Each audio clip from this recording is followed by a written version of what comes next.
नमस्कार दोस्तों, स्वागत है आपका मेरे चैनल कॉमिक्स लाइफ में। शुरू करते हैं मनोज कॉमिक्स की एक और मज़ेदार कॉमिक्स, चमत्कारी मोती। चमत्कारी मोती, लेखक विजय कुमार वत्स, चित्रांकन बांदोडकर। किशनगढ़ राज्य के युवराज भास्कर राव ने एक दिन अपने पिता राजा माधव राव से कहा, पिताजी महाराज, मैं आखेट करने के लिए अपने मित्रों के साथ अश्वगंधा वन में जाना चाहता हूँ। अवश्य जाओ युवराज, एक क्षत्रिय को आखेट के लिए जाना ही चाहिए। पिताजी महाराज, प्रधानमंत्री जयदेव के पुत्र महादेव से मेरी शर्त लगी है। हम दोनों में से जो ज्यादा जानवरों का शिकार करेगा वही जीतेगा। मेरा आशीर्वाद तुम्हारे साथ है युवराज, शर्त तुम ही जीतोगे। युवराज भास्कर राव महादेव व अपने मित्रों के साथ अश्वगंधा वन के पास पहुंचा। मित्रों, अब मैं और महादेव आखेट करने के लिए अश्वगंधा वन में जाएंगे। जब तक हम आखेट करके वापस लौटें तब तक तुम लोग इसी स्थान पर रुककर हमारी प्रतीक्षा करना। ठीक है युवराज। मित्रों को वहीं पर छोड़कर युवराज भास्कर राव और महादेव अश्वगंधा वन की ओर बढ़ गए। अश्वगंधा वन में पहुंचते ही युवराज भास्कर राव को सर्पों के जोड़े ने डस लिया। आह, ओह, यह तो अनर्थ हो गया। अब क्या होगा? विष के प्रभाव से भास्कर राव बेहोश होकर घोड़े से गिर पड़ा। युवराज को बेहोश होकर पृथ्वी पर गिरते देखकर महादेव घबरा उठा। तभी उसकी दृष्टि दूर झाड़ियों में बनी झोपड़ी पर पड़ी। मुझे उस कुटिया में जाकर कुटिया के निवासी से सहायता मांगनी चाहिए, जिससे युवराज की जान की रक्षा हो सके। यह सोचकर महादेव कुटिया की ओर चल पड़ा। कुटिया में पहुंचकर उसे पता चला कि कुटिया का निवासी चतुरसेन उसका पूर्व जन्म का साथी है। उसने महादेव को उसके पूर्व जन्म की घटना सुनाई। तत्पश्चात, महादेव, मेरे पास गजमुक्ता नाम का एक बहुमूल्य मोती है। मैं उस मोती को तुम्हें सौंपकर हिमालय पर्वत पर तपस्या करने के लिए जाना चाहता हूँ। इतना कह बूढ़े महात्मा ने उसे गजमुक्ता मोती की विशेषता के बारे में बताया और मोती उसे दे दिया। बूढ़े महात्मा से गजमुक्ता मोती और जड़ी बूटियों की पुस्तक लेकर महादेव वहां से लौट पड़ा। तभी उसके मन में एक कुविचार आया। गजमुक्ता मोती को अपने मुंह में रखकर यदि मैं युवराज भास्कर राव का रूप बदल लूं तो मेरे मजे आ जाएंगे। तब मैं बेरोक टोक किशनगढ़ का राजा बन जाऊंगा। मन में ऐसा विचार कर महादेव ने बेहोश युवराज को खींचकर पास ही के कुएं में डाल दिया और गजमुक्ता मोती को मुंह में रखकर युवराज भास्कर राव का रूप बदल लिया। अब मुझे अश्वगंधा वन के बाहर खड़े अपने मित्रों के पास चलना चाहिए। वे हमारी प्रतीक्षा कर रहे होंगे। महादेव तुरंत ही घोड़े पर चढ़कर अश्वगंधा के बाहर पहुंचा। युवराज, आप अकेले लौटकर आए हैं? महादेव कहाँ है? मित्र की यह बात सुनकर भास्कर राव बना महादेव फफक फफक कर रो पड़ा। महादेव को जंगल में शेर ने मार दिया। क्या? ओह! इन सब घटनाओं की विस्तृत जानकारी के लिए देखें पूर्व जन्म का रहस्य। अब आगे। युवराज, यह तो आपने बड़ा ही दुखद समाचार सुनाया है। महादेव के घर वालों को अब हम क्या जवाब देंगे? महादेव की मृत्यु का हमें भी बहुत दुख है, पर अब किया ही क्या जा सकता है। जो होना था वह तो हो गया। यहाँ से जाकर हम स्वयं महादेव के पिता जयदेव जी के पास जाएंगे और उन्हें सांत्वना देंगे। रात होने को है, अब हमें यहाँ से किशनगढ़ की ओर चल देना चाहिए। आप ठीक कह रहे हैं युवराज। तब सब लोग बुझे दिल से वहां से चल पड़े। इधर भास्कर राव बना महादेव मन ही मन सोच रहा था, इन मूर्खों को क्या पता कि मैं ही महादेव हूँ। महादेव की मृत्यु के शोक में मुंह लटका कर चल रहे हैं। रात होते होते वे लोग किशनगढ़ पहुंच गए। तब महादेव उनसे विदा ले राजमहल की ओर चल पड़ा। सबसे पहले मुझे राजा माधव राव के पास जाना चाहिए। वहां पहुंचकर मुझे देखना है कि उन्हें मेरे ऊपर शक होता है या नहीं। राजमहल में जाकर महादेव सीधा राजा माधव राव के पास पहुंचा। आओ युवराज, आओ, जल्दी से हमें बताओ कि जीत किसकी हुई, तुम्हारी या महादेव की? पिताजी महाराज, आज तो बड़ा ही अनर्थ हो गया। फिर भास्कर राव ने राजा माधव राव को महादेव की मृत्यु का झूठा किस्सा कह सुनाया। सारी बात सुनकर, खेल खेल में यह तो बहुत बुरा हो गया युवराज। महादेव की मृत्यु की खबर सुनकर प्रधानमंत्री जयदेव की न जाने कैसी अवस्था होगी। हमें उनसे सहानुभूति है। महाराज, हमें इसी समय प्रधानमंत्री के पास चलकर उन्हें इस दुर्घटना से अवगत कराना चाहिए। माँ, आप लोग प्रधानमंत्री जी के पास जाने का कष्ट न करें। मैं स्वयं जाकर उन्हें सारी बात बता आता हूँ। ठीक है युवराज, तुम तुरंत जाकर महामंत्री जी को महादेव की मृत्यु की सूचना दो और उन्हें ढाढ़स बंधा कराओ। माधव राव की आज्ञा पाकर भास्कर राव वहां से जाने को उद्यत हुआ तो, युवराज, यह तुम्हारी आवाज को यकायक क्या हो गया है? तुम्हारी आवाज कुछ बदली बदली व भर्राई हुई सी लग रही है। ओह, लगता है महारानी को मुझ पर कुछ शक सा हो गया है। उसने बहाना बनाया। माँ, अश्वगंधा वन में भूख लगने पर मैंने एक वृक्ष पर से फल तोड़कर खाए थे। उस वृक्ष के फलों को खाने से ही मेरी आवाज में परिवर्तन हो गया है। उसी के कारण आपको मेरी आवाज भर्राई हुई सी लग रही है। ओह, तो यह बात है। तब उन दोनों से आज्ञा लेकर महादेव कक्ष से निकल गया और उसी समय प्रधानमंत्री जयदेव के महल में जा पहुंचा। युवराज भास्कर राव, रात्रि के इस पहर में आप यहाँ? प्रधानमंत्री जी, मैं महादेव के विषय में आपसे कुछ बात करने आया हूँ। हाँ, वह आज सुबह आपके साथ आखेट करने के लिए अश्वगंधा वन की ओर गया था और अभी तक वापस नहीं लौटा है।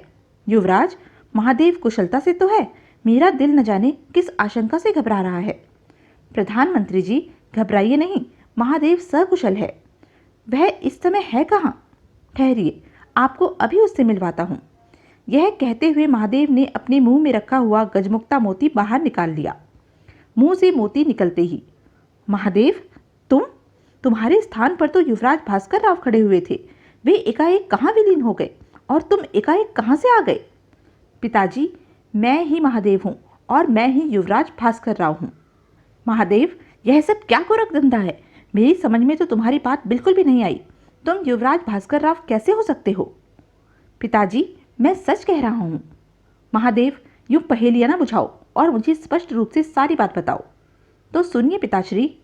फिर महादेव ने गजमुक्ता मोती के बारे में सविस्तार प्रधानमंत्री जयदेव को बता दिया। सारी बात सुनकर, महादेव, क्या यह बात संभव है कि एक मोती को मुंह में रखने के पश्चात आदमी मनचाहे मनुष्य के रूप में परिवर्तित हो सकता है? मुझे तो यह बात बिल्कुल कल्पित लगती है। पिताश्री, हाथ कंगन को आरसी क्या? मैं अभी आपको गजमुक्ता मोती का कमाल दिखाता हूँ। महादेव ने गजमुक्ता मोती को अपने मुंह में रखा और कहा, गजमुक्ता मोती, मुझे किशनगढ़ के प्रधानमंत्री जयदेव के रूप में परिवर्तित कर दे। अगले ही पल, ओह महादेव, यह तो तुम सचमुच ही मेरे रूप में परिवर्तित हो गए। अब बताइए पिताश्री कि किशनगढ़ के प्रधानमंत्री जयदेव आप हैं या मैं? तुम में और मुझ में तो जरा सा भी अंतर प्रतीत नहीं हो रहा है महादेव। गजमुक्ता मोती तो वास्तव में ही विलक्षण है। पिताश्री, इस गजमुक्ता मोती के जरिए मैं किशनगढ़ राज्य का राजा बनने की सोच रहा हूँ। यह कैसे हो सकता है महादेव? किशनगढ़ के भावी राजा तो युवराज भास्कर राव है। राजा माधव राव के पश्चात भास्कर राव ही किशनगढ़ के राजा बनेंगे। पिताश्री, युवराज भास्कर राव को तो मैं अश्वगंधा वन के एक कुएं में फेंक आया हूँ। अब तक तो वह कुएं के पानी में डूबकर मर खप भी गया होगा। कहकर महादेव ने राजकुमार भास्कर राव के बारे में उन्हें सविस्तार बता दिया और बोला, और पिताश्री, जब मैं गजमुक्ता मोती के जरिए भास्कर राव का रूप बदलकर राजा माधव राव और महारानी सुनंदा के पास पहुंचा तो उन्होंने भी मुझे भास्कर राव ही समझा। अब मैं सब लोगों की आंखों में धूल झोंककर भास्कर राव बनकर राजमहल में रहूंगा और एक दिन किशनगढ़ का राजा बनूंगा। महादेव, यह तो तुमने बड़ी ही अच्छी खबर सुनाई। तुम्हारे साथ साथ अब मेरे भी दिन फिर जाएंगे, इसमें कोई शक नहीं है पिताश्री। लेकिन अब आपको एक बात का बहुत ख्याल रखना पड़ेगा। किस बात का महादेव? अब आपको लोगों के सामने यही प्रदर्शित करना है कि आपका बेटा महादेव अब जीवित नहीं है। वह अश्वगंधा वन में शेर का शिकार होकर मर गया है। आपको लोगों से असलियत छिपाकर रखनी पड़ेगी, तभी मेरी योजना सफल हो सकेगी। तुम फिक्र न करो महादेव, मैं ऐसा ही करूंगा। अब मुझे आज्ञा दीजिए पिताश्री। राजा माधव राव मेरी राह देख रहे होंगे। मुझे शीघ्र ही उनके पास पहुंचना है। जाओ महादेव, मेरी शुभकामनाएं तुम्हारे साथ हैं। तब महादेव भास्कर राव का रूप बदलकर तेजी से कक्ष से निकल गया। इधर अश्वगंधा के कुएं में पड़े हुए बेहोश युवराज भास्कर राव को पूरे 2 दिन बीत गए। 2 दिन तक पानी में पड़े रहने के कारण उस पर से विष का प्रभाव उतर गया। तीसरे दिन उसने कराहते हुए आंखें खोली। मैं कौन हूँ? मैं कहाँ हूँ? सर्पों के विष ने भास्कर राव के दिमाग पर बुरा असर डाला था, जिसके फलस्वरूप वह अपनी स्मरण शक्ति खो बैठा था। वह यह भी भूल गया था कि वह कौन है। जब उसने चारों ओर अपनी दृष्टि घुमाई तो ओह, यह तो मैं कुएं में पड़ा हुआ हूँ। मुझे किसी प्रकार इस कुएं से निकलना चाहिए। पर मैं कौन हूँ और इस कुएं में कैसे गिर गया? मेरा नाम क्या है? उसने अपने दिमाग पर बहुत जोर डाला, पर उसे कुछ याद नहीं आया। अंत में उसने हारकर मुंह ऊपर करके चिल्लाना शुरू कर दिया, अरे कोई है, मैं कुएं में गिरा हुआ हूँ। अगर कोई मेरी आवाज़ को सुन रहा है तो कृपया करके मुझे इस कुएं से निकाल दो। ऊपर कुएं के पास से गुजरते हुए एक दंपत्ति के कानों में भास्कर राव की आवाज़ पड़ी, जिसे सुनकर पति अपनी पत्नी से बोला, चंदा, लगता है इस कुएं में कोई आदमी गिरा हुआ है और वह अपने बचाव के लिए चिल्ला रहा है। आप ठीक कह रहे हैं स्वामी, मुझे भी ऐसा ही प्रतीत होता है। तब उस आदमी ने कुएं में झांकते हुए कहा, कौन है कुएं में? किसी आदमी की आवाज़ सुनकर कुएं में पड़े भास्कर राव ने चैन की सांस ली। वह कपकपाती हुई आवाज़ में बोला, भाई तुम जो कोई भी हो, मेहरबानी करके मुझे इस कुएं में से निकाल दो, वरना मैं इसी कुएं में गल सड़कर मर जाऊंगा। चिंता न करो भाई, मैं अभी कुछ उपाय करके तुम्हें कुएं में से निकालता हूँ। उस आदमी ने तत्काल अपनी धोती को खोला और उसे कुएं में लटका दिया। भाई तुम इस धोती का छोर पकड़ लो, मैं तुम्हें ऊपर खींच लूंगा। कुएं में पड़े भास्कर राव ने धोती के छोर को पकड़ लिया और कुएं के ऊपर खड़े उस आदमी ने धोती को ऊपर खींचना प्रारंभ किया। कुछ देर बाद ही भास्कर राव कुएं से बाहर था।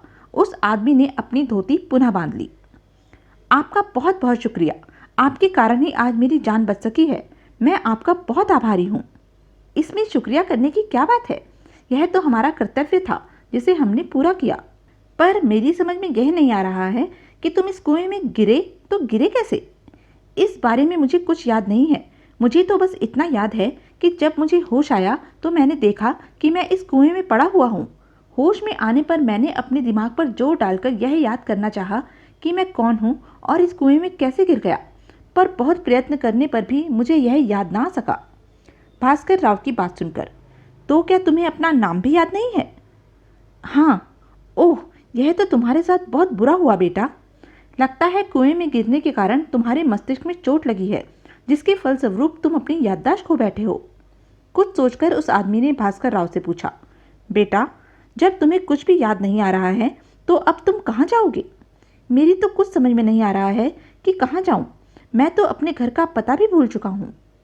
उसकी यह बात सुनकर बूढ़े आदमी की पत्नी ने उससे कहा, अगर ऐसी बात है बेटा तो तुम हमारे साथ चलो। जहाँ हम रहते हैं वहीं तुम रहना। आप लोग कौन हैं और कहाँ रहते हैं? भास्कर राव का कथन सुनकर चंदा ने कनखियों से अपने पति की ओर देखा तो उसका पति भास्कर राव से बोला, बेटा मेरा नाम जगन्नाथ है और यह मेरी पत्नी चंदा है। चंदा की उंगली पकड़े हुए यह जो लड़का खड़ा है वह हमारा एकमात्र पुत्र किशोर है। मैं अपने परिवार के साथ पास ही के मेधावन में एक गुफा में रहता हूँ और जंगली फल और कंद मूल खाकर अपने परिवार का गुजारा करता हूँ। यदि तुम उचित समझो तो हमारे साथ चल सकते हो। ठीक है, मैं आप लोगों के साथ चलने को तैयार हूँ। चूंकि आपने मुझे बचाकर नया जीवन दिया है, इसलिए आज से आप लोग ही मेरे माता पिता हैं और किशोर मेरा छोटा भाई है। ओह, यह तो बड़ी ही खुशी की बात है बेटा। तब वे लोग वहाँ से चल पड़े। अब भास्कर राव भी उनके साथ था। दोपहर होते होते वे लोग मेधावन में पहुँच गए थे। बेटा यही है हमारे रहने का स्थान, यही गुफा हमारा निवास स्थान है। आओ गुफा में चले। जगन्नाथ भास्कर राव को लेकर गुफा में पहुंचा। गुफा में पहुंचकर जगन्नाथ भास्कर राव से बोला, बेटा चूंकि तुम अपना नाम भूल चुके हो, इसलिए मैं तुम्हारा नया नाम रखना चाहता हूँ ताकि तुम्हें पुकारने में हमें सुविधा रहे। जैसी आपकी इच्छा पिताजी। हम तुम्हें ईश्वर कहकर पुकारा करेंगे बेटा। क्या तुम्हें यह नाम पसंद है? जी पिताजी। अच्छा ईश्वर, अब तुम अपनी माँ और भाई के पास गुफा में ही बैठो। मैं तुम लोगों के खाने के लिए कंद मूल लेने जंगल में जाता हूँ। यह आप क्या कह रहे हैं पिताजी? क्या हुआ बेटा, तुम चौंक क्यों गए? पिताजी आज से आप भोजन की खोज में जंगल में नहीं भटकेंगे। अब आपका बड़ा बेटा आ गया है, अतः आज से भोजन ढूंढने का कार्य मैं ही करूँगा। ओह बेटा नहीं, अभी तुम इस जंगल के रास्तों से अपरिचित हो, कहीं तुम गुफा का रास्ता ना भूल जाओ। ऐसा नहीं होगा पिताजी, आप मुझे जंगल में जाने की आज्ञा दे दीजिए। मैं जल्दी ही कंद मूल लेकर गुफा में वापस लौट आऊँगा। अगर तुम जिद ही कर रहे हो बेटा तो ठीक है, जाओ जंगल में जाकर कंद मूल ले आओ। जगन्नाथ की आज्ञा पाकर ईश्वर तेजी से गुफा से निकल गया। उसके जाने के पश्चात, चंदा यह न जाने हमारे कौन से जन्म के पुण्यों का फल है जो हमें ईश्वर जैसा सुशील और आज्ञाकारी बेटा मिला है। आप ठीक कह रहे हैं स्वामी, ईश्वर बहुत अच्छा लड़का है। कुछ देर पश्चात ही ईश्वर जंगल में से कंदमूल लेकर गुफा में वापस लौटा। तब चारों ने मिलकर उन्हें खाया। इधर महादेव भास्कर राव का रूप बदलकर किशनगढ़ के राजमहल में रहने लगा। एक दिन जब वह राजा माधव राव और महारानी सुनंदा के पास बैठा था, पिताजी महाराज, यदि आप मेरी धृष्टता क्षमा करें तो मैं आपसे एक बात कहना चाहता हूँ। इसमें हमसे क्षमा मांगने की क्या ज़रूरत है बेटा? तुम निसंकोच होकर कहो कि तुम्हें हमसे क्या कहना है। तब महादेव ने झिझकते हुए उनसे कहा, पिताजी महाराज, मैं आपके और माताजी के सिर के बालों के बारे में कुछ कहना चाहता हूँ। क्या हुआ है युवराज, हम दोनों के सिर के बालों को? तुम जो कुछ भी कहना चाहते हो स्पष्ट रूप से कहो, ताकि हम तुम्हारी बात समझ सकें। पिताजी महाराज, आपके और माताजी के सिर के बाल अब सफ़ेद होने लगे हैं। सफ़ेद बालों को काला करने के विषय में ही मैं आपसे बात करना चाहता हूँ। उसकी बात सुनकर राजा माधवराव व महारानी सुनंदा हंस पड़े। हा हा हा हा, तो यह बात है, हम बूढ़ों को तुम फिर से जवान बनाना चाहते हो। हा हा हा हा। तो यह थी अब तक की कहानी। आगे की कहानी जानने के लिए बने रहें मेरे साथ। और हाँ, मेरे चैनल को लाइक, शेयर और सब्सक्राइब करना ना भूलें। धन्यवाद।